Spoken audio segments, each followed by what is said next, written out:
We have an expert with us to talk to us about restaurants. We have with us our good friend Rich Barmettler from Barmettler Consulting Group. Rich, welcome back to the show. Well, thank you very much for having me. Yeah, it's good to have you back and talking about our favorite subject, places to go eat. And first of all, for those who haven't heard you before, give us the 30,000-foot view of what your company does for restaurant clients. Yes, it's called Barmettler Consulting Group. It's a locally based, independent consulting company, and we work with two different branches. One is creating new concepts in the area, everything from the front door to the back door to the menus and everything that's needed to actually launch a concept.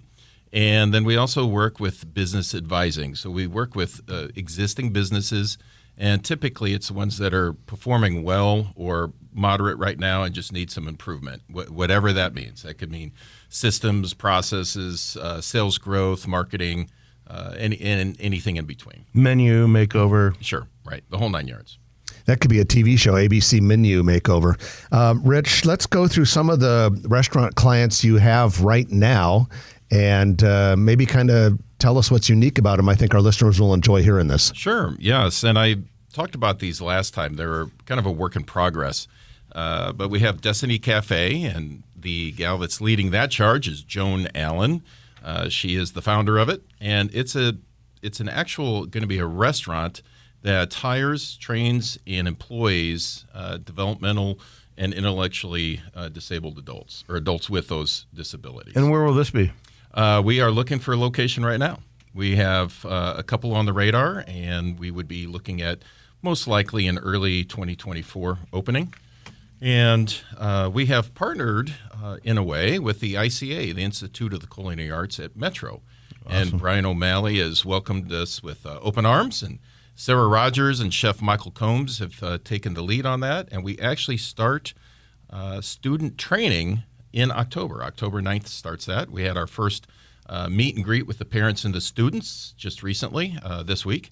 And they'll be going in there. They'll have 6 weeks of training, 3 hours each week, and they'll have the fundamental skills of learning how to do the culinary, procedures and so forth. And once they graduate from there, as we get our place opened or location identified and built out and squared away, they'll come in and they'll do additional training, and then we'll open. And it's great to say that the first class is already full, and they have signups going for the second session of classes. Very cool. Mm-hmm. What about Rooted Table Cafe, Rich?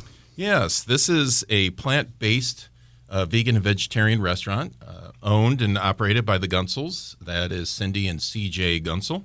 It's going into the Countryside Village area, right behind where LaCourtier Bakery was. And it was a violin shop. So to the north of where LaCourtier was? Correct. Okay. And it was a violin shop, and way back in the day, I believe it was a Skelly's repair shop, auto repair shop. Wow. Yeah. And anyway, so what's pretty cool about this is that the space to the south of them, which was LaCourtier Bakery, which has now moved down to 90th, they've actually taken it over, and they're putting in a test kitchen there. And so we're working on R&D for the recipes and so forth, opening it to the public in kind of a small scale.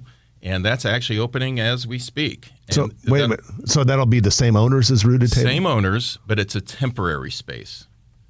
While the main space, which is to the north of that, which has 2 floors, that is being worked on. That the construction's being built out right now. Oh, okay. So that's going to take a little while yet. So in the meantime, we're doing a temporary space. So when the permanent space is done, then they'll vacate the LaCourtier space? That's correct. Okay. Okay. Yeah. It's a pretty cool concept. We're able to really get our teeth cut on that, and the owners really start to get more comfortable with how to open up a restaurant, and it's kind of like a little incubator is what it is. Cool idea. Yeah. Speaking of Countryside, we all heard over the last several months that Starbucks was going to be Saddle Creek Breakfast Club.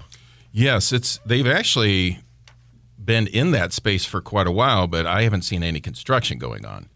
And that's a great product. It is, and they're wildly popular. But we haven't seen any activity, so not quite sure what's going on.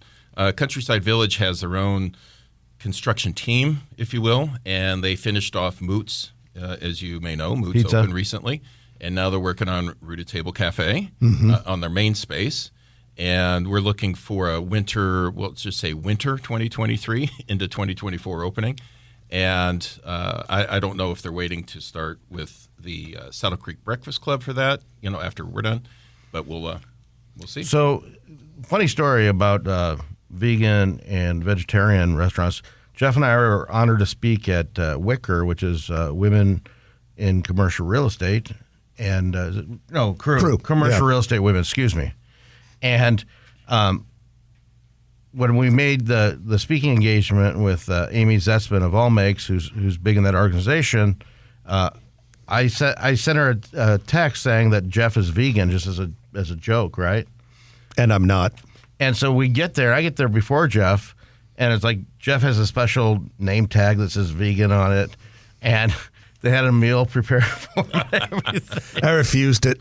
It was too healthy. It was so funny, though. So I thought I'd share that. But go ahead. Well, one thing for sure, Thank you for inserting that in the interview, Trenton. Okay, go ahead, Rich. At the Rooted Table Cafe, we've done a lot of sampling of the food, and I have to say it is fantastic. I am not vegan, as just look at me, but my, oh my, is it great food. So, and they're going to do juicing, smoothie bowls, salads, sandwiches, bites, energy, so forth, energy shots.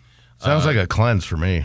Well, it's impressive. It's impressive food, and a shout out to the owners there that have they've been in this mission for decades, working towards this, and we finally got connected, and here we are. Let's see. Moving on to Hey Jay's Cafe. That's Hey Jay's Cafe. That is Hay, then another word, JAY''S. Correct. And they do have a little drive-through coffee spot on 14th and Saddle Creek Road. But this is going to be a full-scale breakfast, lunch, and drive-through restaurant going off of 156 in Reynolds, which is right by 156 in State Street. And if you know the Bennington area at all, it's severely lacking in any kind of restaurant presence until you get up on Maple Street, which is a little ways away. So this will be going in. We're anticipating roughly a May 2024 opening.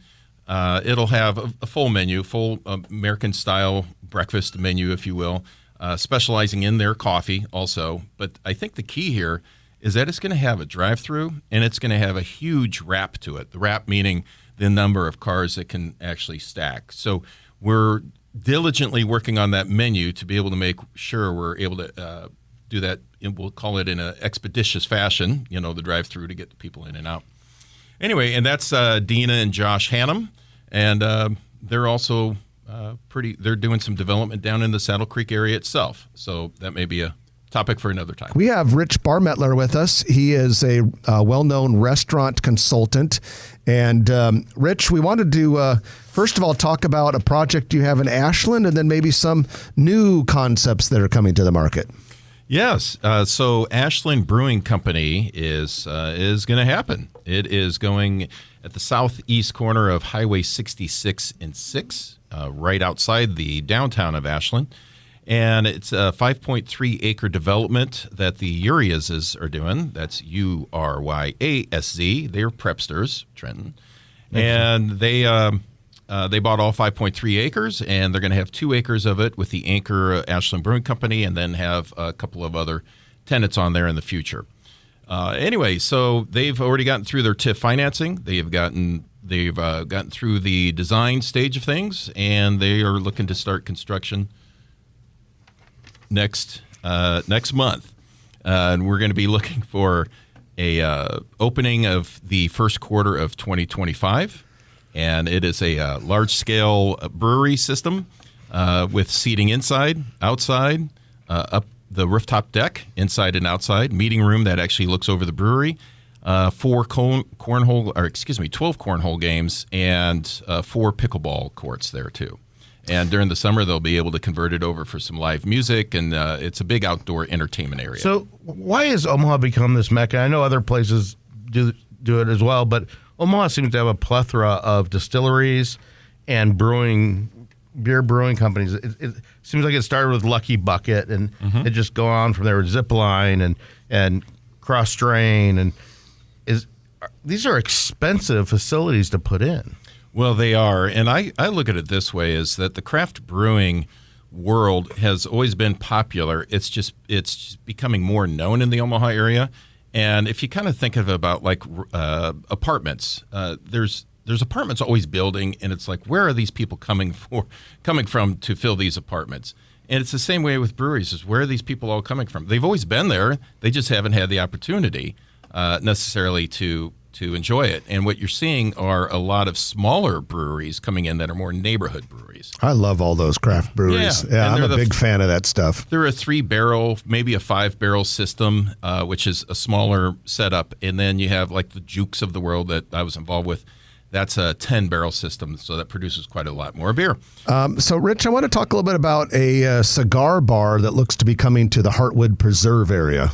Yes. It sounds like you guys are pretty well aware of what's going on there, too. But I had a conversation with Charlie Yin not too long ago, and he's actually partners in that. And he'll be working. He's the food and beverage element of it, if you will. Right.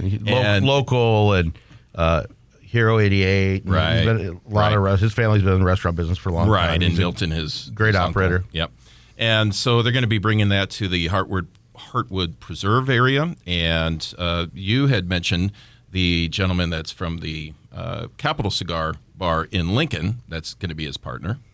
Mm-hmm. I believe it's Tony Goins, the former economic development director for the state. Right. So that's in construction right now, and it's going to be a membership-based on the cigar bar side. It's going to be membership-based, and think of really a higher-end clientele in general, and they're going to have a lot of very nice amenities and trips and so forth like that. Charlie was talking about it. My mouth was just wide open, excited. Sounds pretty impressive. Yeah. He was involved with Barnado as well, too, but next to Bentley.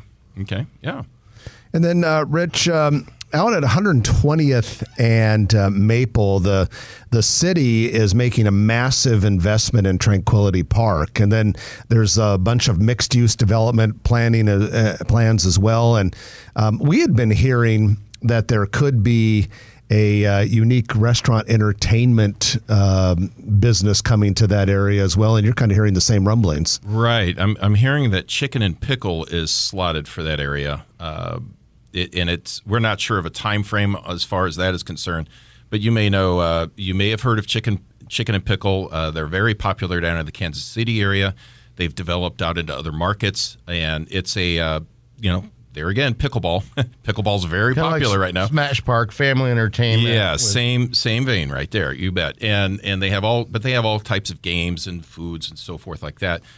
They specialize in some craft beer, craft cocktails, and whatnot. And I got to visit the one down in Kansas City when we were doing some R&D for the Ashland Brewing Company, and very amazed. It was so cool.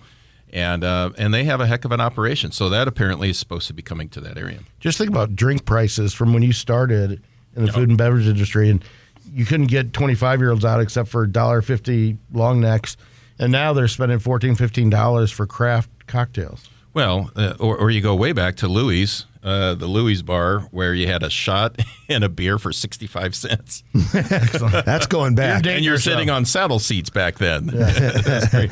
We're talking with Rich Barmettler, owner of Barmettler Consulting Group. They work with restaurant clients. And Rich, looks like we might have a familiar name close to Jimmy D's in the Exarban area. Yes, we've been hearing that Noli's is going to go in there, and they're going to take over the sorry, I can't tell you what the location was, just this most previous one, but originally it's the location that was Blue Planet Natural Grill, if you remember that spot. Jimmy D's? It's right across from Jimmy D's. It's directly to the west of Jimmy D's. Like their patio, Jimmy D's patio looks at this space. Oh, I know. So Noli's is over at Regency Landing, next to the pickleball place too. And Gretna, and of course the original and Blackstone. They've really spread out. Right. It's a good product though. Right. So let's talk a little bit about. First of all, you also wanted to mention a place in Bellevue, Happy Buddha. Right. Happy Buddha is going into the Frank's Pizzeria in the Bellevue area. And one other one to note is Zipline Brewery, which you've heard that around, I'm sure. Uh-huh. They're going into the Shilling Bridge Cork and Tap House in Fallbrook, Lincoln. And Shilling Bridge is they're in Pawnee City, is their main winery and brewery. They were the first winery and brewery in Nebraska. And actually, I was involved with them way back when, working on their second location design. That's pretty cool stuff. Well, Rich, we always appreciate you bringing us up to speed with what's happening in the restaurant world, and a lot to look forward to. If you're a food aficionado and a drink aficionado, it looks like there's a lot of things coming down the pike. We didn't mention Smash Park, which is very similar to Chicken and Pickle. Smash Park is right next to Cabela's and Embassy Suites in La Vista, and we're thinking probably next summer for that. But we covered a lot of restaurant ideas, openings, and planned projects. So, Rich, thanks for joining us, and continued success to you and bringing us new and improved restaurant concepts. Well, thank you for having me. Rich Barmettler of Barmettler Consulting Group. If you like this video, be sure to hit those like and subscribe buttons. And remember, Grow Omaha is not just media. This is a mission. We are trying to build up Omaha and make it an even better place. We can only do that with your help. Share this video with your friends, neighbors, and family.